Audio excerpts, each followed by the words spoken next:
Buenos días y bienvenidos todos y todas a esta formación sobre los principios y compromisos de la Carta Erasmus de Educación Superior, la Carta ECHE para el nuevo programa 2021 y 2027. En esta formación lo que vamos a ver son dos presentaciones. La primera presentación va a correr a cargo de Catarina Cunet, gestora de proyectos de la Unidad de Educación Superior del SEPIE, y lleva por título Principios y compromisos de la Carta ECHE. Y la segunda presentación correrá a cargo de doña Paloma Martín Rodríguez, asesora técnica docente también del equipo de la Unidad de Educación Superior.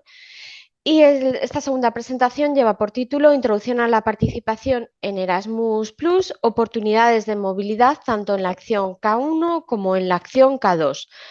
Por último, es necesario que vayáis haciendo, mientras vamos haciendo las presentaciones, que vayáis formulando vuestras consultas a través del chat, ¿de acuerdo? Y cuando se acaben las dos presentaciones, lo que vamos a hacer es dar respuesta a todas las preguntas que hayáis planteado a través del chat. Pues entonces, damos comienzo a la formación y paso el testigo entonces a mi compañera Katy. Cuando quieras, Katy. Muchas gracias, Nuria. Voy a compartir pantalla.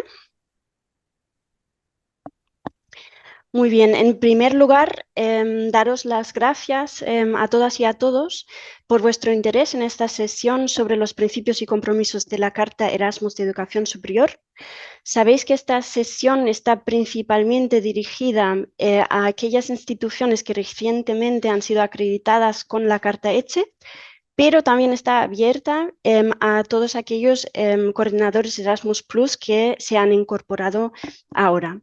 Entonces, el objetivo de esta sesión es básicamente repasar con vosotros cuáles son los compromisos que habéis adquirido y daros algunos ejemplos prácticos. Y para ello vamos a primero recordar qué es la Carta ECHE, después veremos los compromisos y por último os explicaremos brevemente cómo realizamos nosotros como Agencia Nacional el seguimiento de la ECHE y de estos compromisos. Empezamos entonces. Sabéis que la Carta ECHE constituye un marco general de calidad para las instituciones de educación superior que quieran participar en el programa Erasmus Plus en el ámbito de la educación superior. Es decir, que es un requisito previo disponer de una Carta ECHE válida para todas las instituciones de educación superior establecidas en España, ya sea que quieran participar en la acción clave 1, que serían los proyectos de movilidad, la acción clave 2, los proyectos de cooperación, o la acción clave 3, de desarrollo de políticas. Sabéis que no tenéis que solicitar la Carta ECHE todos los años, sino que, una vez concedida, la Carta ECHE es válida hasta la finalización del programa 2027. Únicamente si cambiáis de nombre vuestro centro, vuestra institución, o si hay algún cambio estructural, por ejemplo, una extinción de centros, entonces nos contactáis, por favor, en el correo que veis en la pantalla, movilidad.es@sepio.es, indicando ECHE en el asunto, y nosotros os informamos sobre el procedimiento que habría que seguir. Sabéis que al firmar la Carta ECHE habéis adquirido un total de 35 compromisos. Los tenéis en vuestra propia Carta ECHE, que aquí os hemos puesto un pantallazo, y también tenéis una explicación de estos compromisos en la guía de los principios y compromisos de la Carta ECHE, que está publicada en la sección ECHE de nuestra página web. Aquí os hemos puesto el enlace. Ahora vamos a repasarlos conjuntamente, pero por si los queréis repasar también en el documento, aquí tenéis la documentación de referencia. Estos compromisos, los 35 compromisos, están, digamos, estructurados en 4 bloques. Hay 2 bloques que son un poco más transversales, que serían las prioridades horizontales Erasmus Plus y la ejecución y el seguimiento de la Carta ECHE. Y luego hay 2 bloques que son de la implementación de los proyectos de movilidad y de los proyectos europeos e internacionales. Vamos a empezar a ver las prioridades horizontales. La Carta ECHE 2021-2027, como novedad frente al anterior programa, tiene incluido compromisos relacionados con estos 4 prioridades horizontales Erasmus+. Eso lo resalto porque alguno de vosotros habéis tenido la Carta ECHE en el programa anterior y para que estéis conscientes que estos son los nuevos compromisos que se han integrado. Habéis adquirido compromisos en relación a la inclusión y la diversidad, la transformación digital, la sostenibilidad y la lucha contra el cambio climático y los valores comunes y participación cívica. Y vamos a intentar daros algunos ejemplos de cómo se pueden implementar estos compromisos. Habéis adquirido el compromiso de fomentar la participación en el programa de personas con menos oportunidades.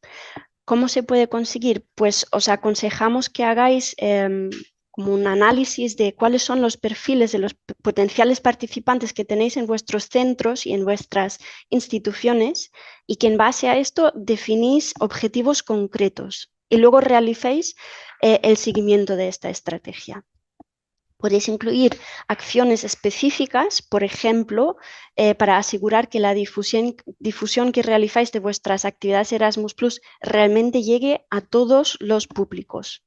Para ello podéis, por ejemplo, crear sinergias con asociaciones estudiantiles o podéis invitar a participantes que, por ejemplo, ya han finalizado su movilidad y que son del perfil de menos oportunidades, que participen en actividades de difusión y compartan su propia experiencia y sepan compartir cómo se han solventado retos a los que se han tenido que enfrentar. Podéis crear en vuestros centros y en vuestras instituciones servicios o estructuras de apoyo, por ejemplo, designando a una persona concreta que actúe como responsable de inclusión. O podéis crear buddy programs, es decir, programas de voluntariado en el que estudiantes locales interactúen con estudiantes entrantes, por ejemplo, y les apoyen. Y debéis informar y proporcionar información sobre las ayudas financieras adicionales que ofrece el programa. Recordaros que en nuestra página web del CEPIE disponemos de una sección específica sobre este punto de inclusión, pero si os quedan dudas muy concretas, específicas, aquí os hemos indicado también el buzón específico al que podéis dirigiros. Os habéis comprometido a promover prácticas respetuosas con el medio ambiente. El método más obvio sería, por ejemplo, reducir el impacto de los viajes haciendo uso y promoviendo transportes sostenibles e informando sobre las ayudas que están a disposición para el viaje ecológico. Deberíais intentar reducir el uso del papel y ahí está el vínculo con la iniciativa Erasmus sin papel. También reducir el uso de los plásticos, por ejemplo, intentar, si hacéis proyectos de cooperación, pues intentar evitar los materiales de plástico en los materiales de difusión o cuando organizáis jornadas, utilizar material reutilizable, es decir, evitar los vasos de plástico, por ejemplo. En cuanto a la digitalización, os habéis comprometido a implementar la gestión digital de la movilidad según la iniciativa Tarjeta Europea del Estudiante. Esto significa que debéis conectar los sistemas de gestión propios a la red Erasmus sin papel o cuando no disponéis de un sistema propio, debéis conectar el sistema de vuestro proveedor externo a esta red a través de la plataforma Erasmus Dashboard. Y debéis promover también posibilidades de formación para todo el personal que esté involucrado en la implementación de esta digitalización de la movilidad, para que pueda desarrollar justamente las capacidades necesarias para poder implementar este compromiso. Y os aconsejamos que promovéis el uso de la Erasmus Plus App entre los estudiantes entrantes y salientes. Y recordaros también aquí que sobre este aspecto de la digitalización Erasmus+, disponemos de una sección específica en nuestra página web y tenéis aquí el enlace. Después de la jornada se van a publicar estas diapositivas en nuestra página web. Os habéis comprometido también a promover el compromiso cívico y esto implica que deberíais desarrollar actividades que impulsen el desarrollo de competencias sociales e interculturales y el pensamiento crítico. Recordamos también que estamos dentro del Año Europeo de las Competencias, es decir, que adquiere aún más importancia en este sentido. ¿Y cómo se puede conseguir esto? Pues podéis, por ejemplo, ofrecer oportunidades de voluntariado, crear, por ejemplo, sinergias con Erasmus Student Network, que a veces en las universidades ofrece actividades como las de plantar árboles Erasmus Plus, que además a la vez contribuye a reducir un poco la huella de carbono de la movilidad. Podéis crear sinergias, por ejemplo, cuando organizáis eventos, podéis crear sinergias con el 9 de mayo, con el Día de Europa. Y recordar también que el año que viene, 2024, se realizan las elecciones del Parlamento Europeo. Entonces, hay muchas posibilidades distintas de implementar este compromiso.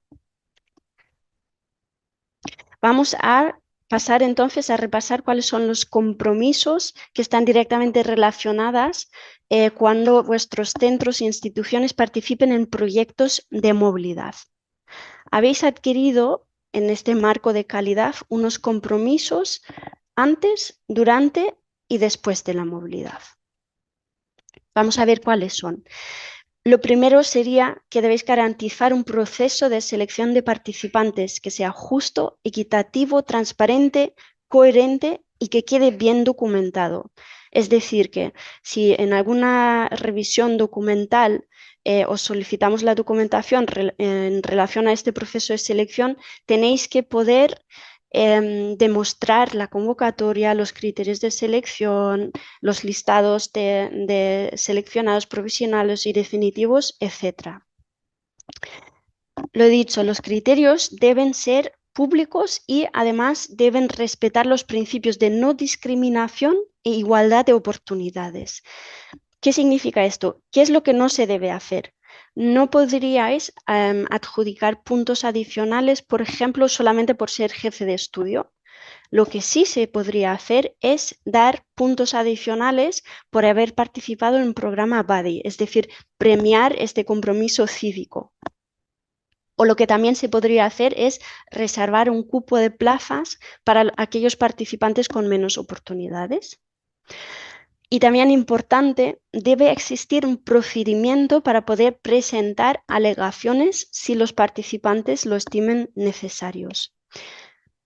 Aquí os hemos puesto un gráfico de cómo sería un proceso de selección ideal y hacemos hincapié en esta parte porque en el marco del seguimiento de la Carta ECHE todavía estamos detectando aquí algunas incidencias y margen de mejora. ¿Cómo sería entonces?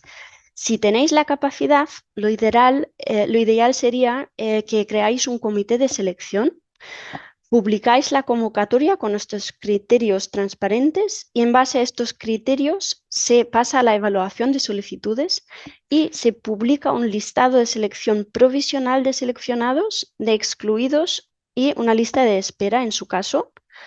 Y después, pasado el plazo de poder presentar alegaciones, se procede a la publicación de la lista definitiva de excluidos, de reserva y la lista definitiva de seleccionados. Y antes de la movilidad, habéis adquirido el compromiso, sobre todo cuando participáis en movilidades de estudiantes para estudios, de publicar y actualizar periódicamente el catálogo de la oferta académica, no solamente en castellano, sino también en otro idioma que por norma general sería el inglés, y a publicar información sobre el sistema de calificación y las tablas de distribución de calificaciones. Por si queréis material de referencia donde os dan más información, os hemos puesto aquí el enlace a la guía del uso ECTS y también algún vídeo que explica un caso práctico y que esperemos que os sea de ayuda. Después, cuando realizáis movilidades que se realizan entre dos instituciones, habéis adquirido el compromiso de firmar los acuerdos interinstitucionales como tarde antes de que se inicie la movilidad. Recordamos que esto es obligatorio en el caso de realizar movilidades de estudiantes para estudios y movilidades de personal para la docencia, pero no es obligatorio para movilidades de estudiantes para prácticas o movilidades de personal para la formación. Y aquí un pequeño recordatorio en relación a la digitalización de la movilidad. Recordaros que cuando realizáis movilidades de estudiantes para estudios y movilidades de personal para la docencia, y estas movilidades se realizan entre Estados miembros de la Unión Europea y terceros países asociados al programa, es decir, las movilidades intraeuropeas, entonces esa firma del acuerdo se debe realizar en línea a través de la red Erasmus sin papel. Y antes de que se realice la movilidad, debéis ofrecer información a los participantes de índole varios, por ejemplo, sobre la contratación de un seguro, sobre la obtención de un visado si fuera necesario, la búsqueda de alojamiento, sobre, en su caso, instalaciones, si disponéis de instalaciones adaptadas, por ejemplo, para personas con discapacidad, o las ayudas disponibles para personas que necesiten apoyo a la inclusión, sobre el reconocimiento que está previsto. Y si tenéis movilidades de estudiantes salientes, debéis entregarles la carta del estudiante Erasmus para informar sobre sus derechos y obligaciones. El siguiente compromiso es el de firmar el acuerdo de aprendizaje o de movilidad antes de que inicie la movilidad. Recordamos que se firma el acuerdo de aprendizaje en el caso de movilidades de estudiantes y el acuerdo creo que lo he dicho al revés, se firma el acuerdo de aprendizaje en el caso de movilidades de estudiantes y el acuerdo de movilidad en el caso de movilidades de personal. Y recordaros que este acuerdo se firma entre las tres partes involucradas, entre la institución de envío, la de acogida y el propio participante. Y aquí solamente un pequeño recordatorio, otra vez en cuanto a la digitalización de la movilidad. Queríamos recordaros que cuando firmáis acuerdos de aprendizaje para los estudiantes de estudio, entonces esa firma se lleva a cabo a través de la red Erasmus sin papel cuando se trata de movilidades intraeuropeas. Para los que utilizáis el HOLA, aquí os hemos indicado el hipervínculo, aquí marcado en azul clarito, a algunos videotutoriales que esperamos que os pueden ser de ayuda.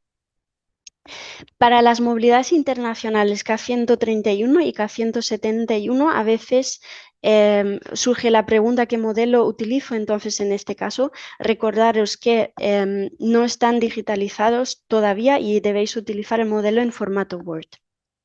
Y el siguiente compromiso que habéis adquirido sería la preparación de los participantes salientes en cuanto a la competencia lingüística y también en cuanto al intercambio de experiencias, por ejemplo, organizando jornadas con alumnis, con participantes que han finalizado la movilidad. ¿Cuáles son los compromisos adquiridos durante la movilidad? Debéis garantizar la igualdad de trato académico y la calidad de los servicios de los participantes en movilidades entrantes y salientes. Y no podéis cobrar tasas académicas, administrativas, de exámenes o de acceso a los servicios de laboratorio y biblioteca a los estudiantes entrantes. Y debéis promover medidas que garanticen la seguridad de los participantes. Durante la movilidad debéis además integrar a los participantes entrantes en la vida diaria de la institución. Para ello podéis organizar, por ejemplo, actos de bienvenida o una semana de orientación. Podéis organizar semanas interculturales, por ejemplo.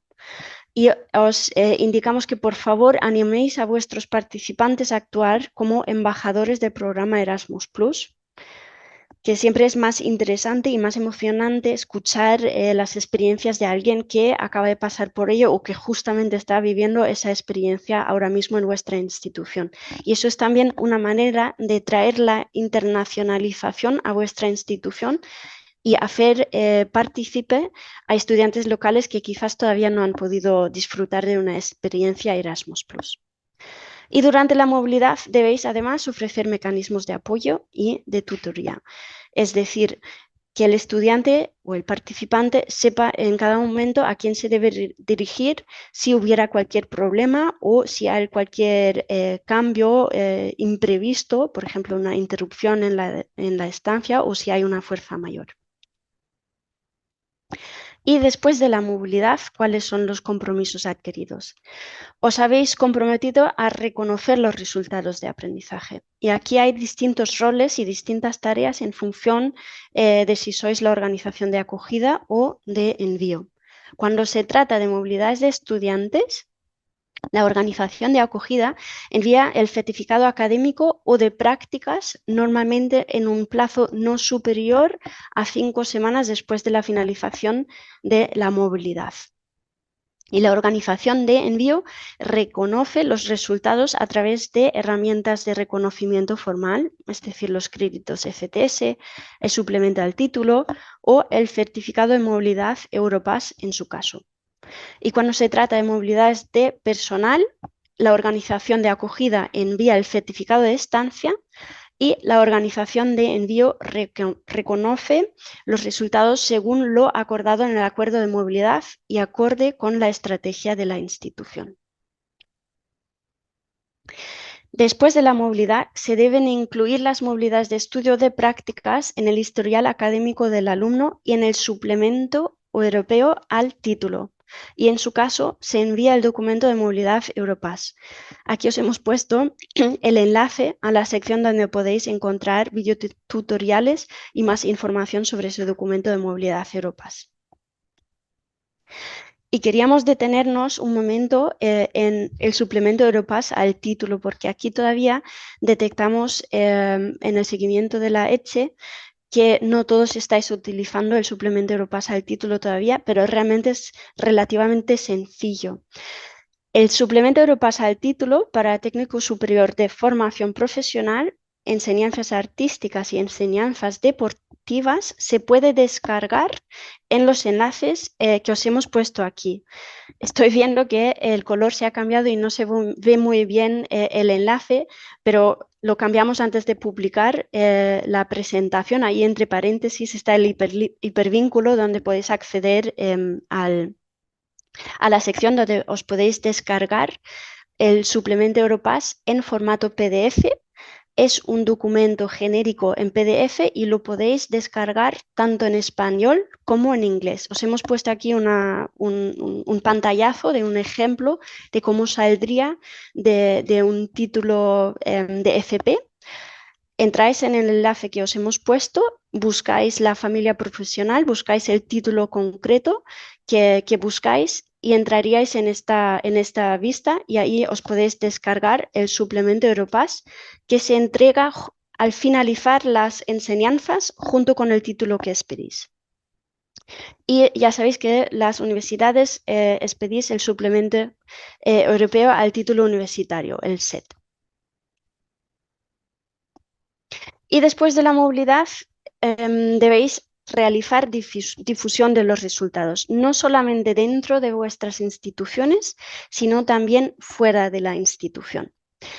Y otra vez el recordatorio, por favor, utilizáis vuestros propios participantes, los alumnos, animadles a que compartan sus experiencias y actúen como embajadores Erasmus+, que cuenten sus experiencias reales. Y pasamos a la siguiente diapositiva, que ya es el siguiente bloque, que serían los compromisos que habéis adquirido en relación con la participación en proyectos europeos e internacionales. Debéis promover las oportunidades que ofrecen estos proyectos a todo el personal y los estudiantes interesados en participar. y en todas las fases, es decir, que por ejemplo podéis involucrar a los estudiantes a que participen en detectar necesidades que tiene vuestro centro cuando estáis todavía formulando una idea de un proyecto. Pero podéis promover también las propias actividades que organizáis en el marco de estos proyectos, que se puedan aprovechar, que pueda participar el personal y los estudiantes interesados. Y esa participación debería ser coherente con lo que habéis indicado en vuestra declaración de política Erasmus+. Es decir, que los proyectos que seleccionáis y las que realizáis deberían contribuir a la internacionalización y a vuestra propia estrategia de internacionalización de vuestro centro. Y pasamos al último bloque de los compromisos, que son aquellos relacionados con la ejecución y con el propio seguimiento de la Carta ECHE. Sabéis que uno de los compromisos es el de publicar vuestra Carta ECHE y la declaración de política Erasmus+ en vuestra página web. Si alguno de vosotros no lo ha publicado todavía o no sabe dónde se debe descargar ese certificado de la Carta ECHE, escribidnos por favor al correo movilidad.es@sepie.es y os lo indicamos. Y lo mismo, la declaración de política Erasmus, si alguno no sabe dónde encontrarla, la habéis redactado vosotros mismos en vuestra solicitud de la Carta ECHE y lo encontráis también en el portal Funding and Tenders, que os indicamos el enlace si nos escribís. La idea detrás de publicar la Carta ECHE y la declaración de política Erasmus no es solamente que se conozca en toda la institución, que eso es muy importante, pero a la vez también es una forma de dar visibilidad frente a potenciales socios, ¿no? Porque así conocen qué es lo que os interesa, dónde queréis participar, y es una manera también a abrirse. Entonces, es importante ese compromiso. Y también es importante que los principios de la Carta ECHE que estamos explicando aquí se conozcan dentro de la institución en todos los niveles, ¿no? Porque normalmente hay distintos departamentos que están involucrados y que son importantes para poder implementar cada uno de estos compromisos. Y por último, queríamos informar sobre la herramienta de autoevaluación de la Comisión Europea, que os hemos puesto aquí el enlace, que es un cuestionario anónimo que podéis realizar para detectar el grado de implementación de vuestros compromisos. Os saca una evaluación que únicamente vosotros vais a ver, es decir, que podréis contestar completamente honestos y además repetirlo y ver el progreso de cómo estáis mejorando poco a poco, y os detalla y os lleva a buenas prácticas para que os inspire sobre cómo se pueden implementar algunos aspectos donde quizás se han detectado todavía margen de mejora.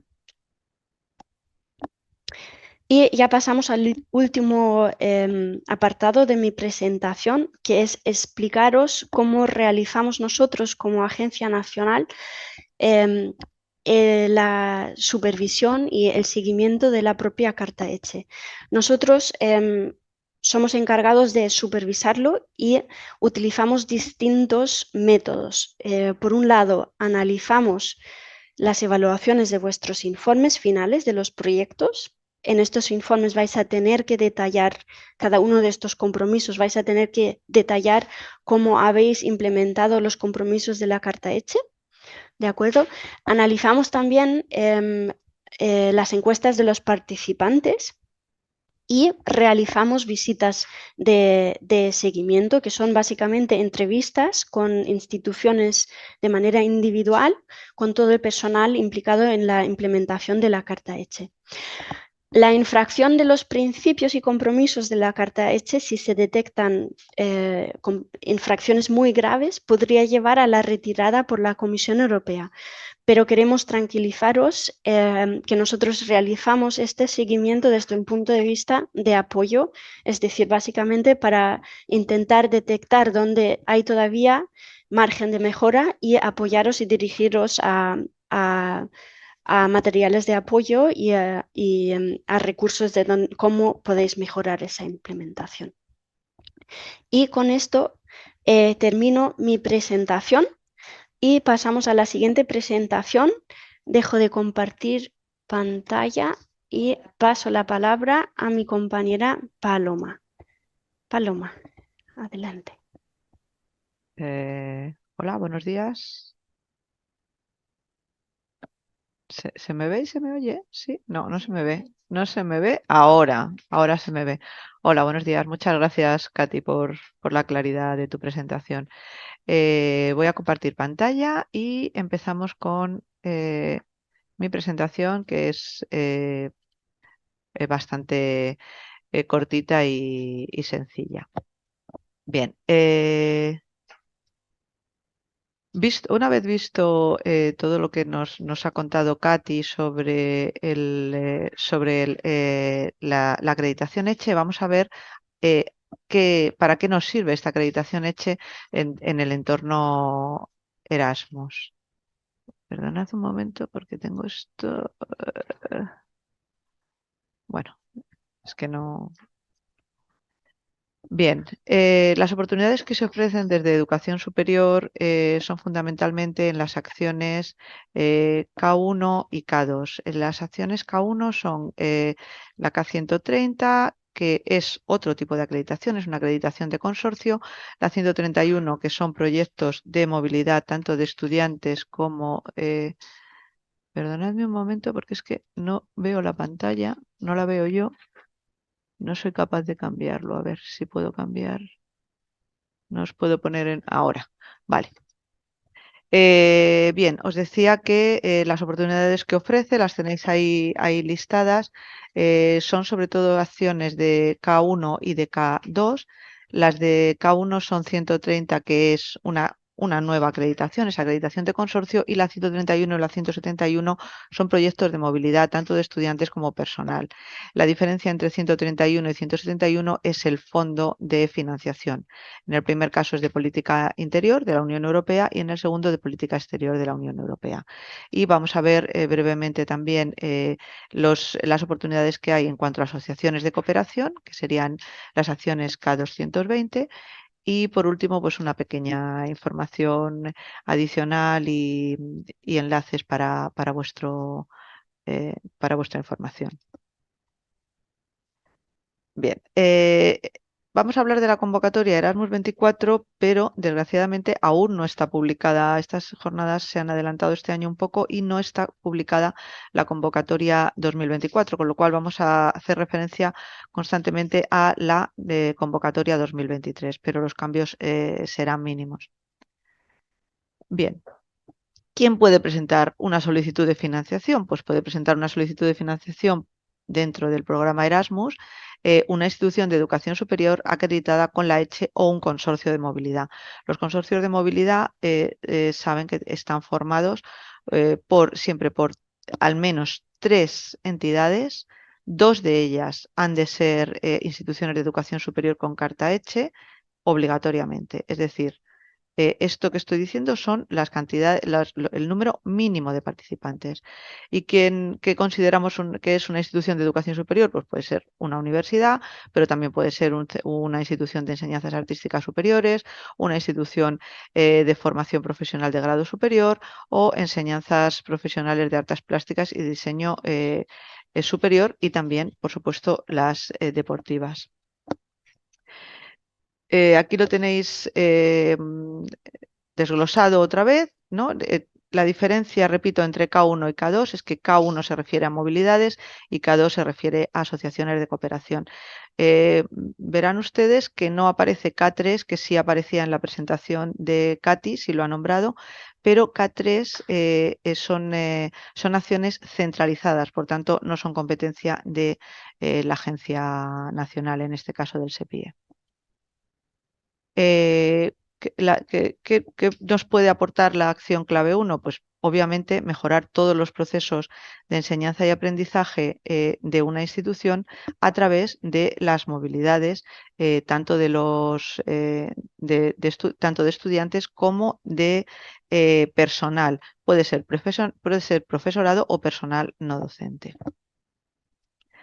Bueno, ahí tienen otra vez repetido, 130 acreditación, 131 movilidad con fondos de política interior, 171 con fondos de política exterior.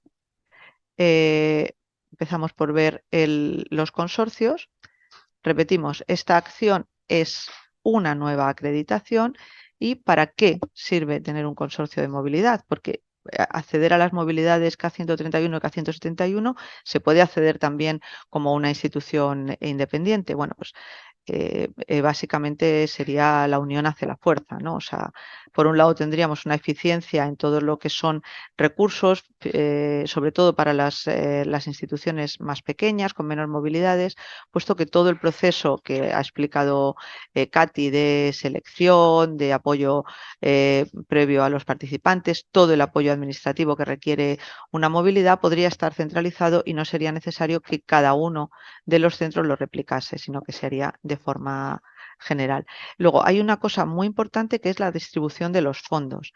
Los fondos, digamos, la cantidad es la misma, sería la unión de la cantidad de todas las movilidades que se pidan, pero habría una posibilidad de redistribuirlo, de manera que si una de las instituciones no puede realizar alguna actividad, podría otra de las instituciones recogerla, o una de las instituciones quiere hacer alguna movilidad fuera del entorno europeo, fuera de los países de la Unión Europea o de los países asociados, podría hacerlo gastándose hasta un 20%, como vamos a ver ahora. Bien, pues esto se podría redistribuir dentro del consorcio y no sería necesario que el 20% aplicase solo a esa institución. Y por último, el hecho, como decía antes, de que el consorcio puede estar formado por instituciones que no tienen la acreditación ECHE, porque no son instituciones de educación. Puede ser una cámara de comercio, una consejería, una fundación, una ONG, etcétera. Entonces, recordamos que obligatoriamente tiene que estar formado por 3 instituciones y obligatoriamente 2 de ellas tienen que tener la acreditación ECHE. Pero, por ejemplo, podría haber una tercera institución, un tercer participante que podría ser una consejería, por ejemplo, y a lo mejor la consejería sí que podría encargarse de labores más administrativas, ¿no? de gestionar, de la gestión del programa de movilidad. Bien, aquí tenemos cómo se solicita. Aquí en rosita arriba a la izquierda tienen el enlace a la convocatoria. Les repito que es de la convocatoria 2023 porque aún no está publicado la convocatoria 2024. Tienen marcado en rojo donde deberían ir clicando. En este caso tendríamos que pinchar en K130 porque puesto que lo que queremos solicitar es un consorcio. Tienen aquí el plazo de solicitud, que para la convocatoria 2024 será el mismo, cambiando 2023 por 2024, pero como aún no está publicado, pues les pongo el plazo de la convocatoria anterior. Tienen acceso tanto a la convocatoria en sí como a la guía del programa, que es de muchísima utilidad. Después tienen en el lado izquierdo, pone convocatoria, pasos previos, material de apoyo. En el material de apoyo hay un apartado siempre muy, muy interesante, que es un formulario, unas indicaciones de cómo rellenar el formulario. Y por último, en el apartado contactos tendrían el email donde dirigirse en caso de que después de mirar este apartado de la web que les estamos indicando, tuviesen alguna pregunta concreta para realizar.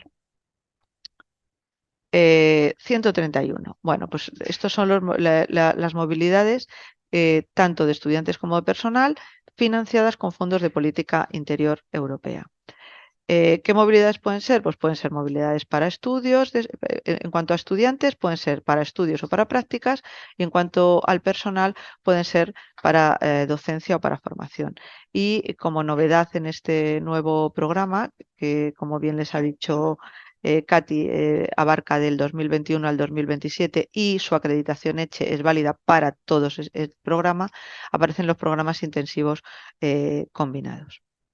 Tienen una explicación muy buena de los programas intensivos combinados, que luego les daré el enlace porque no tenemos tiempo ahora mismo de dar esta explicación. ¿Qué pasa cuando se solicita un K131? Pues nada, otra vez el enlace de la convocatoria, como ven, es la del 2023. Si pinchan ahí, entrarán en ese enlace. Iríamos a el 131, que es el que nos está ocupando ahora. Nos leeríamos la convocatoria, veríamos la guía del programa y nos iríamos al siguiente apartado, donde tendríamos los pasos previos, el material de apoyo, el formulario comentado, que es de muchísimo interés, le repito, y de muchísima utilidad.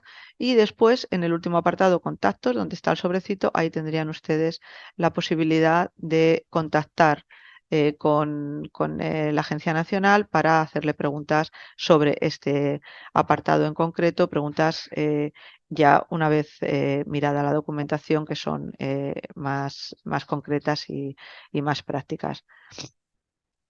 El plazo de solicitud, les vuelvo a decir que pone 23 de febrero del 2023, porque de momento no podemos viajar en el tiempo y no tenemos la convocatoria del 2024. Pero el plazo será el mismo, simplemente que será el 23 de febrero del 2024. Sí que les indico que en los plazos de solicitud es muy conveniente que yo diría que no se retrasen después del 20 de febrero en subir su solicitud, porque pueden fallar muchas cosas, puede haber problemas diversos, entonces no conviene estar apurando y esperar al último día, que puede haber una sobrecarga de la plataforma, un colapso o lo que sea, y no se puede entregar la solicitud en tiempo. En cuanto a K171, bueno, pues K171, como ven, la definición es la misma que K131, lo único que cambia es que está financiado con fondos de política exterior.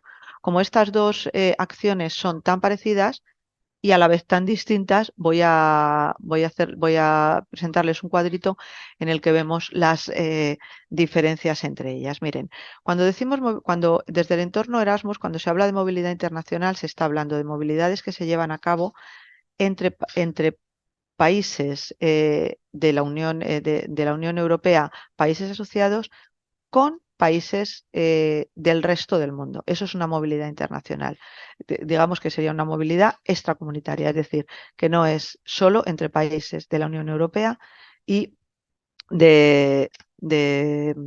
a países asociados. Bien, vamos a empezar por el final. Lo más importante, la diferencia más importante entre K131 y K171 es que en K131 no hay competitividad con otros beneficiarios. No hay, vamos, si ven leyendo de abajo arriba, y no hay evaluación de calidad de la solicitud. Es decir, si ustedes presentan un proyecto K131 en tiempo y forma, la subvención está garantizada. Quizá no toda la que pidan o quizá haya alguna limitación, pero no tienen que competir con otros participantes. En el caso de K171, la competitividad con otros beneficiarios es bastante importante y la solicitud va a requerir de una evaluación de calidad antes de darse por aprobada. No solo debe estar presentada en tiempo y forma, sino que además debe presentar debe ajustarse a unos criterios de calidad que además estén por encima de otro beneficiario que pida una movilidad parecida. Esto es así porque K171 está financiado con fondos de política exterior y estos fondos no cubren la oferta, es decir, hay más, no cubren la demanda, perdón, es decir, hay más demanda que oferta de fondos, mientras que el 131 está igualado, normalmente no hay ningún problema para financiar. Miren, K131 podría, en un proyecto K131 podríamos gastarnos hasta el 20% del presupuesto final que se ha adjudicado a esa movilidad, hasta el 20%, y no sobrepasarlo. Es decir, la propia aplicación, cuando están ustedes registrando las movilidades, les va a decir que se han pasado de ese 20%, se va a poner en rojo para que corrijan este error. Mientras que en K171 todo el presupuesto adjudicado es para movilidades internacionales. ¿Qué regiones son admisibles en K171? Pues de la 1 a la 12, mientras que ven que en K131 son admisibles todas, de la 1 a la 14. Tienen un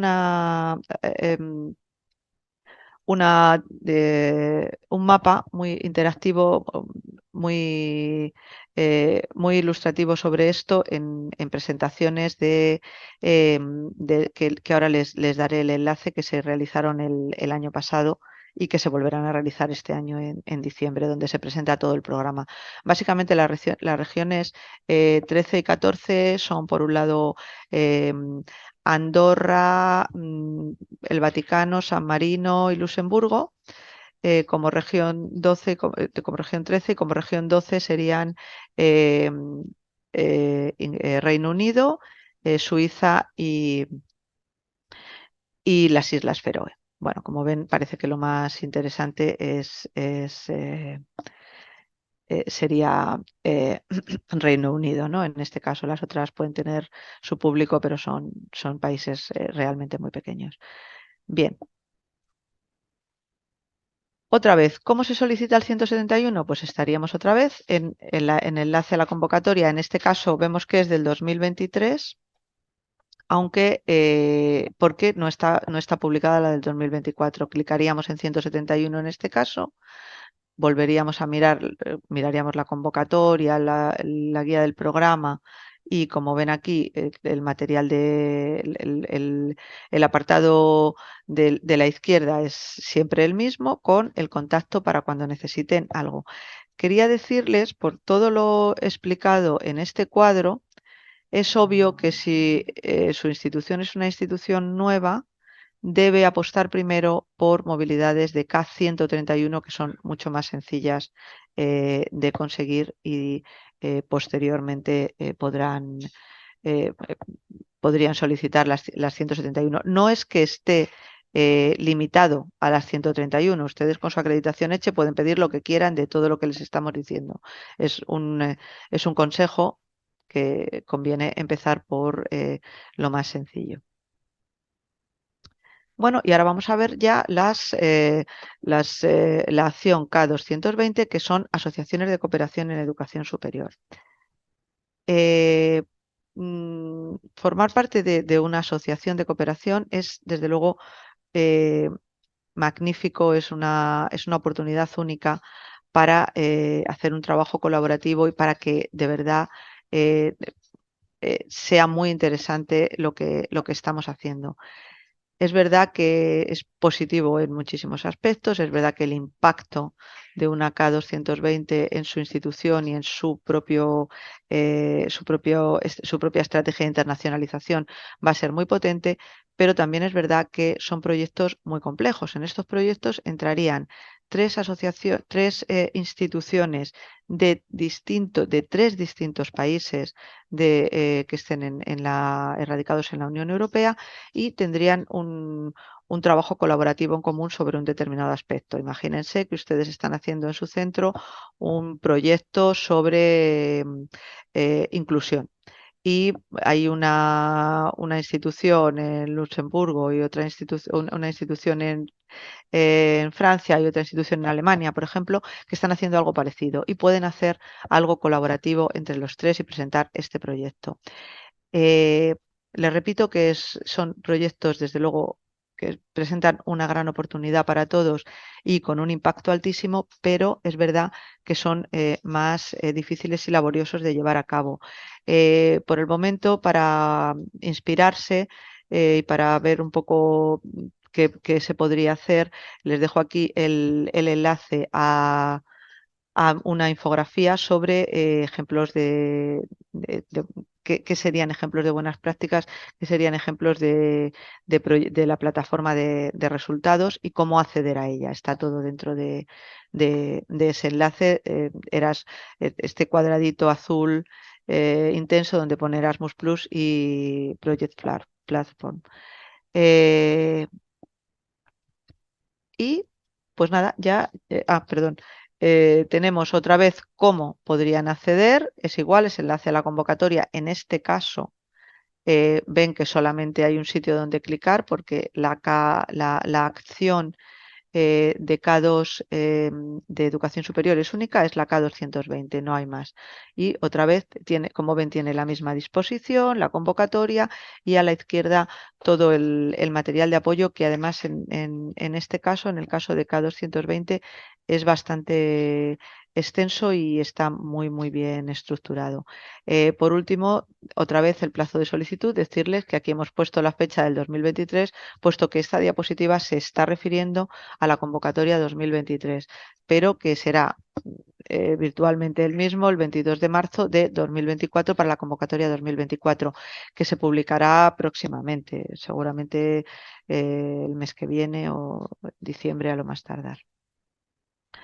Y luego, pues como acceso a información adicional, les pongo aquí el enlace a las presentaciones de la jornada informativa de lanzamiento que era de la convocatoria 2023, siento tener que decir otra vez que es del 2023 y no del 2024, y estas jornadas informativas de lanzamiento se llevaron a cabo el 20 de diciembre de 2022, este año serán, creo que el 12-13 de diciembre, creo que el 13 son las jornadas de 2023 y tendrán después el enlace a estas jornadas una vez realizadas.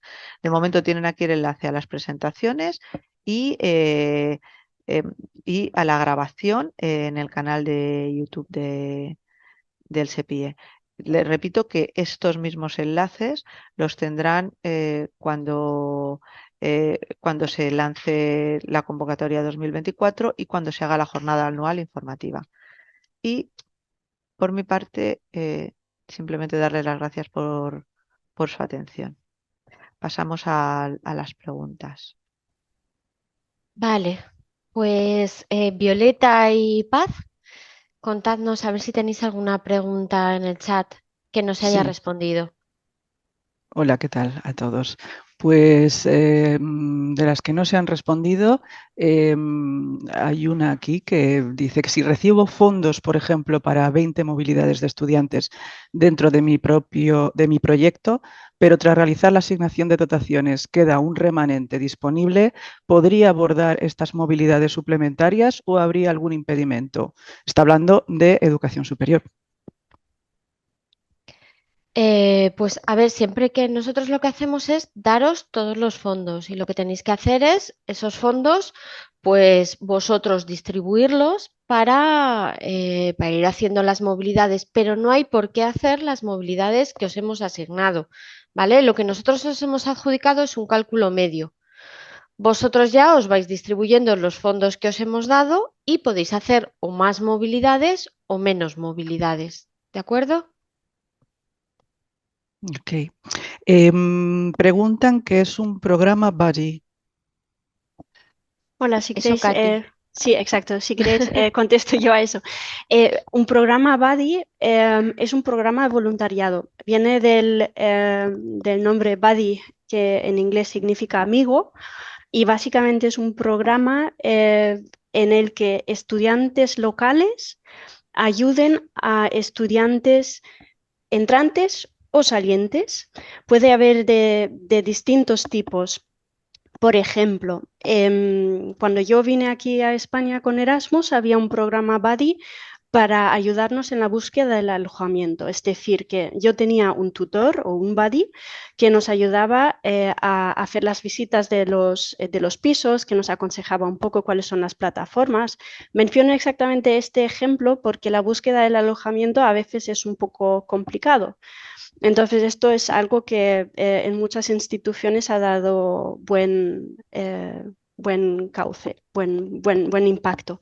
Pero podrían ser de distinto índole. Podría ser también, por ejemplo, un programa buddy de preparación intercultural en el que tú traslades aspectos interculturales a nuevos participantes que hay que tener en cuenta en el otro país, o podría ser un programa buddy para apoyar a participantes del perfil menos oportunidades, por ejemplo, con problemas de salud, por ejemplo, un perfil discapacitado, que viene un alumno entrante con una discapacidad en silla de ruedas, por ejemplo, y que el buddy le enseñe en el centro donde están los accesos que son accesibles y ayude con otras cuestiones, trámites que igual hay que tener en cuenta.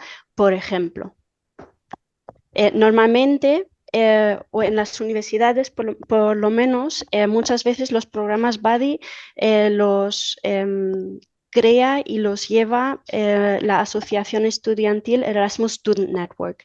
Pero en otras jornadas también ya nos han indicado que también les podéis contactar y ver con ellos posibilidades de, si por ejemplo en centros FP también se podría montar un programa así.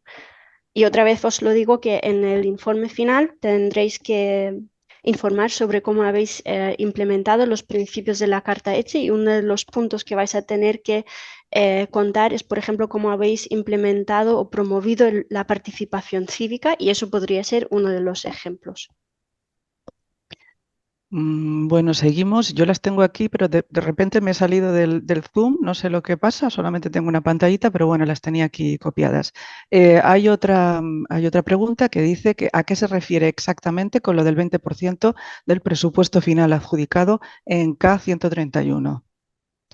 A ver, en K131 nosotros os damos un presupuesto que puede aumentar, bueno, pues si hay algún tipo de solicitud de apoyo a la inclusión o por costes excepcionales, ¿vale? Pero lo normal, esos son casos aislados. Lo normal es el que el presupuesto que os damos, los fondos que os adjudicamos al principio, son los mismos que os adjudicamos al final. Y de esos fondos que os adjudicamos, el 20% de ese montante de dinero es el que podéis utilizar para realizar movilidades hacia terceros países no asociados al programa. ¿De acuerdo? Que son las regiones 1 a 14. Es decir, que ahora mismo en K131 se pueden hacer movilidades a todos los países del mundo, y a estos terceros países no asociados al programa solamente podéis utilizar ese 20% del presupuesto. No os podéis pasar del 20%. ¿De acuerdo? Y hay que tener en cuenta que el apoyo organizativo que os damos para cada una de las movilidades también computa dentro de ese 20%. ¿Vale? Si tenéis más dudas con respecto a esto, nos podéis escribir a movilidad.es@sepie.es y os damos más información. Vale, ¿más preguntas, Sí, Pachi? sí, sigo sin ver la pantalla, pero bueno, aquí las tenía Si no, copiadas. Sí, no, igual bueno, Violeta. tengo un par de ellas más. O sea que, bueno, hay una que dice dónde va a estar colgado el PDF. Como no veo si lo habéis contestado dentro del propio chat, Eso pues lo pego yo ahora. vale, muy bien. Pero para decirlo, se va a colgar en nuestra sección de jornadas, pero ahora os lo voy a pegar en el chat, y dentro de la sección de jornadas tendréis que buscar la fecha de hoy, el 4 de octubre, y entonces ahí se van a colgar. Hoy todavía no, yo entiendo que dentro de unos días. Bien, bueno, Vale. hay una un poquito larga aquí, dice, tengo una duda que no sé si corresponde a esta reunión. Dice, una vez hayamos recibido la acreditación ECHE, ¿es posible empezar a establecer acuerdos bilaterales con otras instituciones antes de la solicitud y aceptación de los proyectos que se presentarán en 2024? Dice que su duda viene porque su intención es solicitar un proyecto de movilidad de estudiantes y docentes y empezar a hacer movilidades de cara a septiembre de 2024, con el comienzo del curso escolar. Pero si la concesión de estos proyectos se resuelve en junio o julio, ya no tienen tiempo de reacción para gestionar las movilidades y tendrían que esperar a septiembre del próximo año. A ver, pues puede empezar a tomar contacto con los otros socios, pero lo que se establece es que los acuerdos estén firmados antes de llevar a cabo las movilidades. Entonces sí, puede empezar a intentar montar contactos con otros socios de otros países. Bien, y la última que tengo aquí, luego le doy la palabra a Violeta porque ya no he copiado ninguna más porque se me fue la pantalla, es, preguntan si se penaliza al hacer menos movilidades de las solicitadas. No, se penaliza. Bueno, de primeras no os vamos a dar todo lo que solicitéis de movilidades. Es raro que os lo demos todo, porque, a ver, tenemos que repartir entre todos. Entonces, lo normal es que no coincida lo que os adjudiquemos con lo que solicitéis, a no ser que sean muy poquitas movilidades, menos de 10. Pero no se penaliza que no llevéis a cabo las movilidades, sino que no ejecutéis los fondos. Tenéis que ejecutar más de un 95% de los fondos que os hemos adjudicado, ¿vale? Si no, sí que se penaliza para futuras asignaciones de fondos en los cálculos, ¿de acuerdo? Vale, pues siguiendo la línea, Rafa, que ha hecho esa pregunta, si se resuelve en junio o julio, si tenían ese tiempo de reacción, ha añadido, si tenemos 2 o 3 movilidades, sería imposible hacer una de esas movilidades a países de terceros, pero ¿se podrían hacer esos acuerdos bilaterales de forma oficial o sería algo más informal hasta que se conceda el proyecto? A ver, lo de si tenemos 2 o 3 movilidades, nosotros os asignamos las movilidades en la adjudicación provisional de fondos, es cuando os hacemos una adjudicación provisional y luego en cuanto hacemos la adjudicación definitiva de fondos, ya al día siguiente emitimos los convenios. ¿De acuerdo? Entonces ahí es cuando sabéis lo que tenéis adjudicado. Y con lo que tenéis adjudicado, sí, podéis, dentro del 20% podéis hacer hacia terceros países no asociados al programa, que no entiendo muy bien si es a eso a lo que se Yo, refieren. yo creo que quizás Katy. se refiere al presupuesto, por lo del 20%. El Que 20% es para los terceros países no Claro, asociados al exacto, pero programa. sí. se calcula en función del presupuesto. Es decir, que si el total de estas 2 o 3 movilidades, puede haber algunos de distinta duración. Entonces, el presupuesto se Exactamente. calcula en función de cada movilidad y el presupuesto que podéis dedicar a las internacionales, pues es ese límite, pero referido al presupuesto. No Claro, sé si lo... Sí. sí. A ver, lo importante Movilidades. es el Tenéis que presupuesto. pensar en dinero. Fondos. Exactamente. Lo que tenéis que pensar es en el fondo que se os da, porque las movilidades, como bien ha dicho Katy, puede ser de un coste muy variado. Puede ser desde una movilidad de corta duración, puede ser una movilidad de larga duración, puede ser en un país que sea muy caro y que sea muy alta la beca. Puede ser otro que sea más baja, puede ser que sea una movilidad de profesores y por tanto es más corta y siempre más eso. Entonces, no hay que ceñirnos tanto a el número de movilidades como al presupuesto. Tú tienes tu presupuesto y con tu presupuesto gestionas.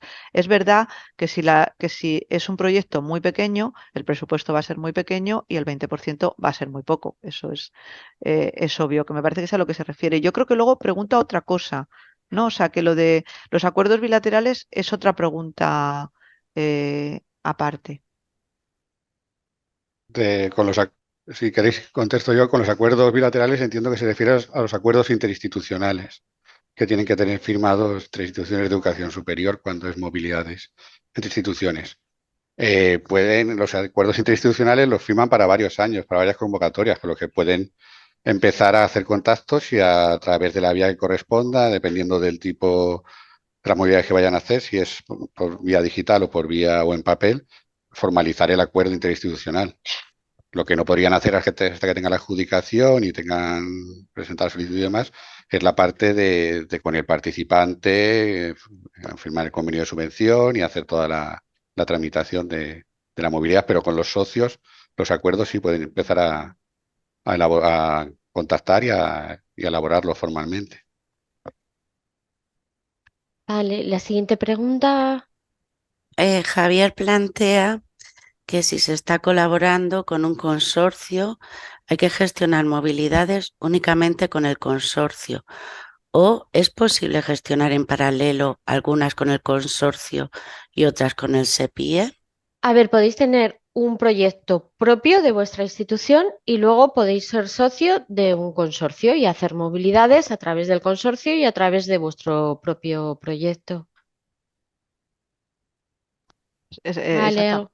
Sí, quería ¿más a esto preguntas, a es- Pachi?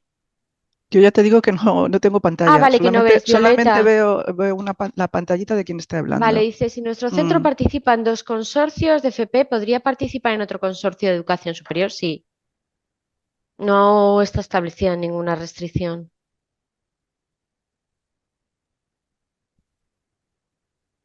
Vale, ¿algo más?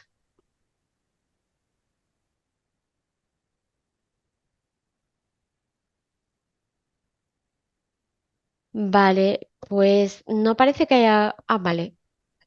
¿Pueden estar en 2 consorcios? Sí, se pueden estar en 2 consorcios. ¿Vale? Podéis ser socios en 2 consorcios. Lo que no podéis hacer es en la misma convocatoria pedir 2 consorcios. O sea, pedir eh, 2 proyectos, tiene que ser, puede ser uno individual o otro como consorcio. ¿De acuerdo? Pero el mismo consorcio no puede pedir 2 proyectos como consorcio. Si presentamos convocatoria en febrero, ¿a partir de cuánto podemos programar las movilidades?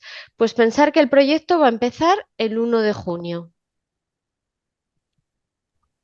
Vale, dice, he preguntado anteriormente que si presentamos un K131 en febrero, ¿nos dará tiempo a realizar movilidades en marzo-abril No, 2024? no, porque el proyecto, las actividades empiezan el 1 de junio del 2024.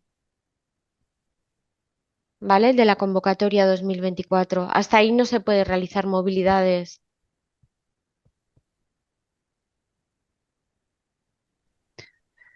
Solicitan que paséis el enlace a la Asociación de Estudiantes para organizar voluntariados. No tengo un enlace concreto, pero si Laura nos escribes un correo, veo con ESN a quién debéis dirigiros. ¿De acuerdo? Escríbenos un correo, por favor, a movilidad.es@sepie.es. ¿De acuerdo? Para pasaros un... Muy bien. ¿Lo podemos teclear el El correo que se correo, ve Vale, a pues sí. través? parece que no hay más preguntas. De todas formas, si tenéis más preguntas, podéis escribirnos a movilidad.es@sepie.es. Muy bien, que lo ha puesto ahí, lo ha puesto Katy. Vale, pues no hay más preguntas ya. Cerramos ya la formación y muchísimas gracias a todos. Sí, Perdona, Katy. Laura, solamente Laura, una indicación. Escríbeme Eche en el asunto, por favor, para que llegue directamente a nosotros, ¿vale? Gracias. Pues nada, Vale, pues cerramos entonces ya la jornada. Muchas gracias a gracias todos a por haber todos. participado y a todos los compañeros que han intervenido. Nos Gracias. vemos en la gracias. siguiente.